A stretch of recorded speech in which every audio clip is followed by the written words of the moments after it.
Deus revelou muitas coisas importantes e que não podemos fechar os nossos olhos. Tudo que tem sido apresentado em cada episódio não é para causar polêmica ou discussão, mas para revelar a verdade que existe na Bíblia e que Satanás tenta e sempre tentou encobrir.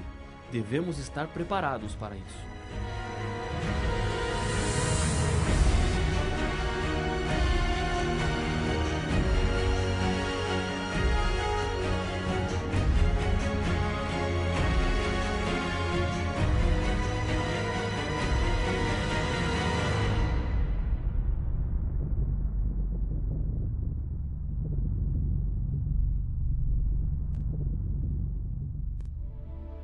A verdadeira Igreja de Deus está em um grande conflito com as forças do mal lideradas pelo diabo.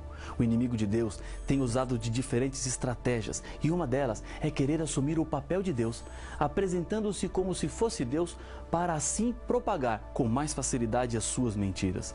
Paulo nos advertiu quanto a esse engano. Leia comigo o que está escrito em 2 Tessalonicenses capítulo 2, versos 3 e 4. Ninguém, de nenhum modo, vos engane, porque isto não acontecerá sem que primeiro venha a apostasia e seja revelado o homem da iniquidade, o filho da perdição, o qual se opõe e se levanta contra tudo que se chama Deus ou é objeto de culto, a ponto de assentar-se no santuário de Deus, ostentando-se como se fosse o próprio Deus. O mais trágico é que esse poder conseguiria arrebanhar seguidores. Pessoas sinceras ou não, seriam levadas por essa falsa manifestação religiosa. No capítulo 13 do Apocalipse, encontramos duas bestas, uma que sai do mar e outra que sai da terra. Na linguagem profética, besta significa um poder ou reino. No livro de Daniel, o capítulo 7 fala de 4 bestas que representam os impérios de Babilônia, Medo-Pérsia, Grécia e Roma. Para que você compreenda melhor, acompanhe a leitura do texto bíblico. Vi emergir do mar uma besta que tinha 10 chifres e 7 cabeças, e sobre os chifres 10 diademas, e sobre as cabeças nomes de blasfêmia. Apocalipse capítulo 13, verso 1. O próprio livro do Apocalipse vai esclarecendo alguns pontos da revelação. No capítulo 17, há uma explicação sobre os símbolos dessa visão. Aqui está o sentido que tem sabedoria. As 7 cabeças são 7 montes, nos quais a mulher está sentada. Apocalipse capítulo 17, verso 9. Aqui no começo, temos uma chave para a interpretação sobre a besta. Escritores clássicos como Horácio, Virgílio, Gregório, Marcial e Cícero identificam Roma como a cidade das 7 colinas. Os 7 montes representam uma identificação da cidade de Roma. Ali está a sede do poder que se levanta do mar. A descrição de Apocalipse continua dando outras características desse poder. A besta que vi era semelhante a leopardo, com pés como de urso e boca como de leão. E deu-lhe o dragão o seu poder, o seu trono e grande autoridade. Então vi uma de suas cabeças como golpeadas de morte. Mas essa ferida mortal foi curada, e toda a terra se maravilhou, seguindo a besta. E adoraram o dragão, porque deu a sua autoridade à besta. Também adoraram a besta, dizendo: quem é semelhante à besta? Quem pode pelejar contra ela? Foi-lhe dada uma boca que proferia arrogâncias e blasfêmias, e autoridade para agir 42 meses. E abriu a boca em blasfêmias contra Deus, para lhe difamar o nome e difamar o tabernáculo, a saber, os que habitam no céu. Foi-lhe dado também que pelejasse contra os santos e os vencesse. Deu-lhe ainda autoridade sobre cada tribo, povo, língua e nação, e adorá-la-ão todos que habitam sobre a terra, aqueles cujos nomes não foram escritos no livro da vida do Cordeiro, que foi morto desde a fundação do mundo. Apocalipse capítulo 13, versos 2 a 8. No texto que acabamos de ler, temos algumas informações muito importantes. Preste atenção. Primeiro, é um poder religioso, pois recebe a adoração dos homens. Diz a Bíblia que adorá-la-ão todos que habitam sobre a terra. Segunda informação, também é um poder político com alcance mundial. O verso 7 disse que deu-se-lhe autoridade sobre cada tribo, povo, língua e nação. Terceiro, em um determinado momento da história, perderia o seu poder quando uma de suas cabeças foi golpeada de morte. Mas isso não significaria o fim desse poder, porque a sua ferida mortal seria curada. Quarta informação: esse poder blasfema contra Deus, colocando-se no lugar de Deus. Tinha uma boca que proferia arrogâncias e blasfêmias. Quinto, o povo de Deus seria perseguido por esse poder, que sairia como vencedor durante 42 meses, ou 1260 anos, como vimos no estudo anterior.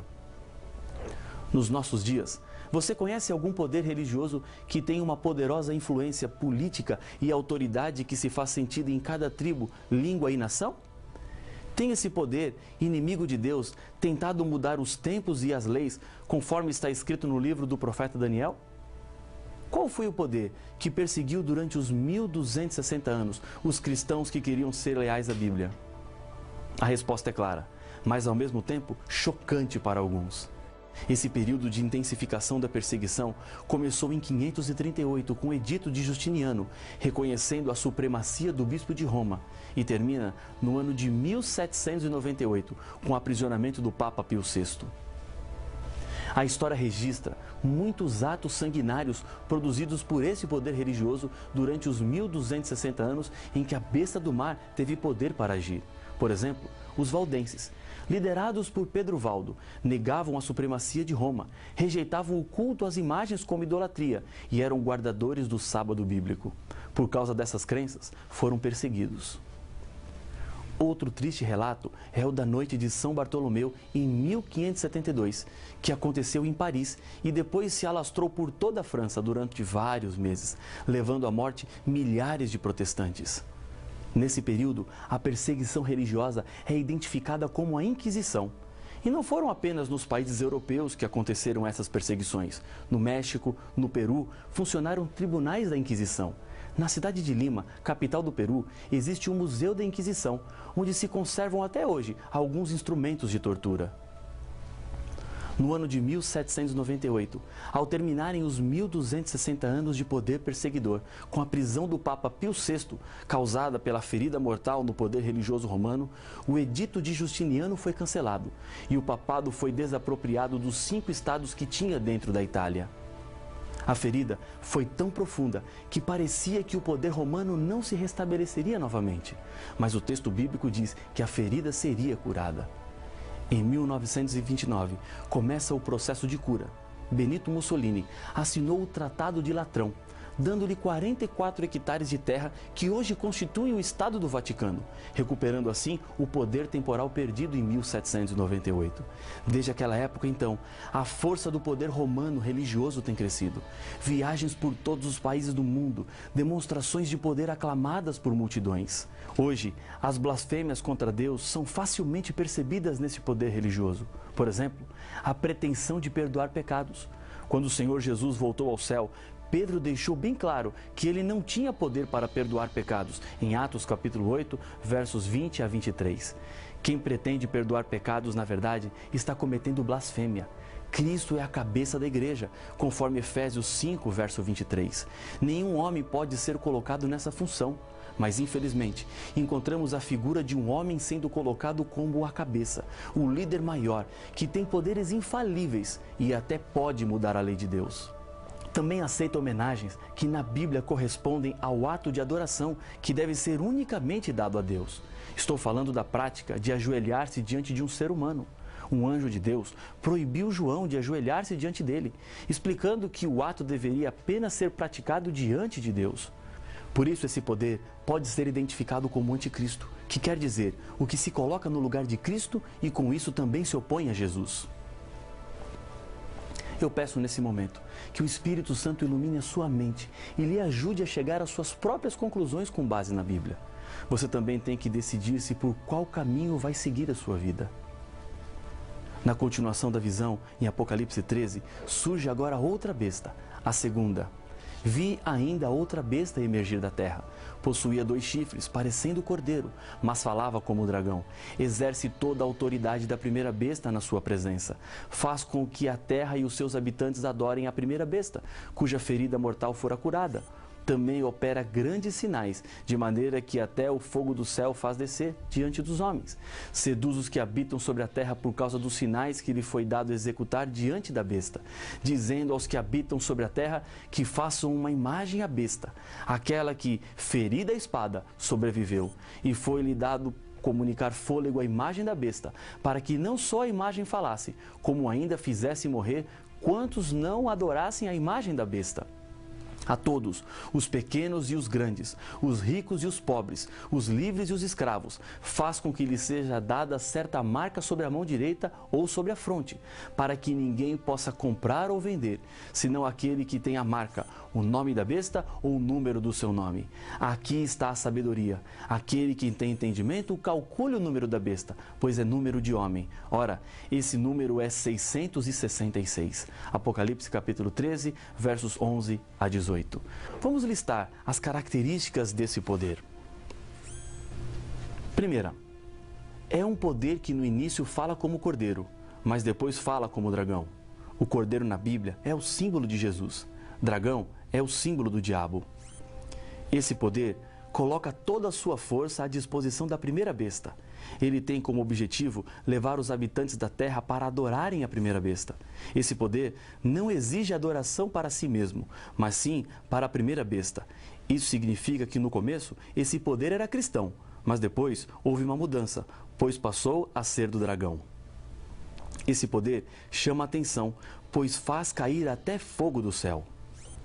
Exige também obediência à imagem da besta. Imagem é algo que se parece com o original, mas não é. A quem não prestar adoração à imagem da besta, chega ao limite de decretar a morte. Sexta característica, ordena que uma marca seja colocada sobre a fronte e a mão direita daqueles que se recusam a obedecer à primeira besta, para que não possam comprar ou vender. Diante dessas características, podemos identificar de quem estamos falando com a segunda besta. Existe algum país que no início de sua história era um país cristão, mas que depois se tornou um país secular, berço de quase todos os tipos de filosofias e ideologias que afastam as pessoas de Deus? Qual é o país que com seu poderio militar interfere em qualquer nação, fazendo valer a sua vontade? Qual país poderia obrigar os seres humanos a prestarem adoração ao primeiro poder? A resposta é fácil, pois estamos vendo tudo isso acontecer todos os dias. O último verso de Apocalipse 13 diz o seguinte: aqui está a sabedoria. Aquele que tem entendimento, calcule o número da besta, pois é número de homem. Ora, esse número é 666. Apocalipse capítulo 13, verso 18. Há muito tempo, estudantes da Bíblia têm demonstrado grande interesse em identificar quem é o número 666. Esse número tem gerado muitas especulações entre os estudiosos da Bíblia. Para identificarmos o que representa esse número, é bom entendermos um pouco da numerologia bíblica. O número 4 representa ou simboliza a universalidade ou a totalidade. O número 7, o descanso e a perfeição.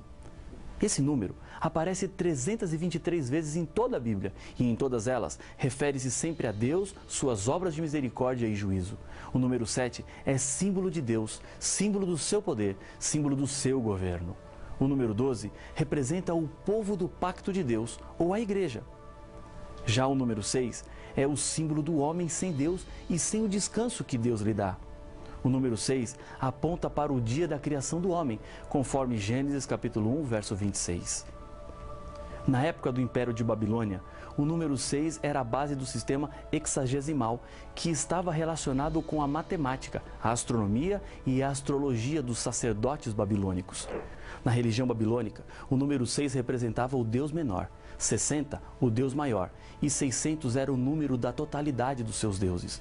Temos aqui a unidade, dezena e centena, que somados resultam em 666, coincidindo exatamente com o número da besta do Apocalipse.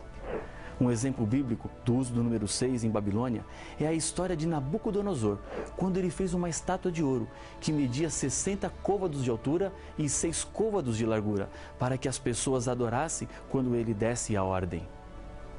O número 666 aponta para o esforço do anticristo de exaltar o homem no lugar de Deus. João, em Apocalipse capítulo 13, verso 18, declara em forma específica que o número 666 é número de homem. Ao se repetir o número 6, a profecia realça uma repetição dos esforços da besta para se fazer passar por Deus. E, contudo, falha persistentemente. A informação de que os santos alcançaram a vitória sobre a besta e sua imagem, e sua marca e o número de seu nome, em Apocalipse capítulo 15, verso 2, é valiosa. A vitória sobre o número 666 não indica uma vitória em ingenuidade matemática, mas sim uma vitória sobre o nome ou o caráter de autoendeusamento da besta.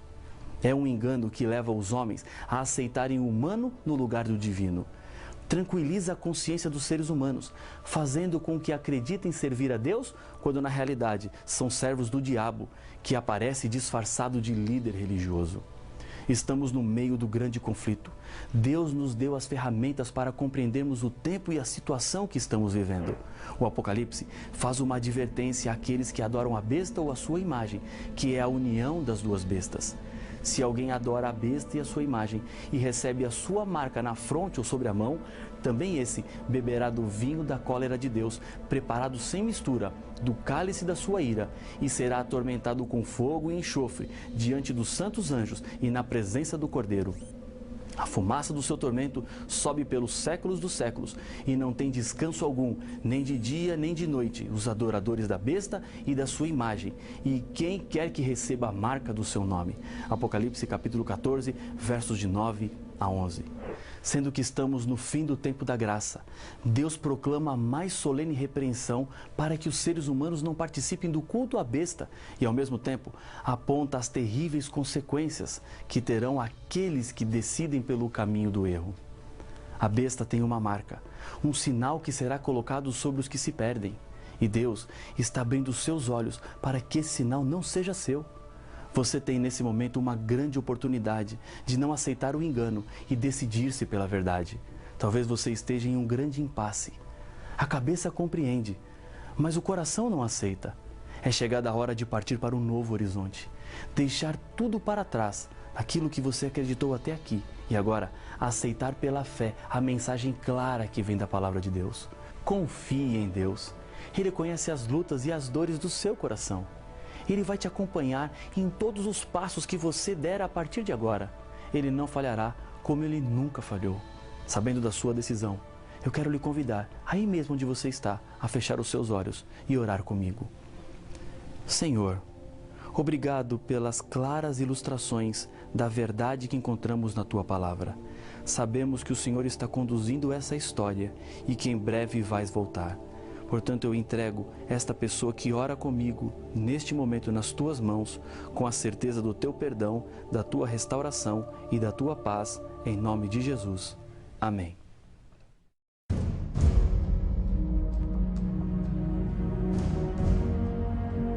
Quando o Apocalipse fala daqueles que recebem a marca da besta, usa a linguagem mais forte e ameaçadora que o texto bíblico traz. A humanidade está se dividindo rapidamente em dois grupos, e eles receberão de Deus a vida eterna. Mas o que significa a segunda besta? E que dois grupos são estes em que se dividirá a humanidade? Para saber as respostas a estes enigmas, não perca o próximo episódio de Apocalipse, o Fim Revelado.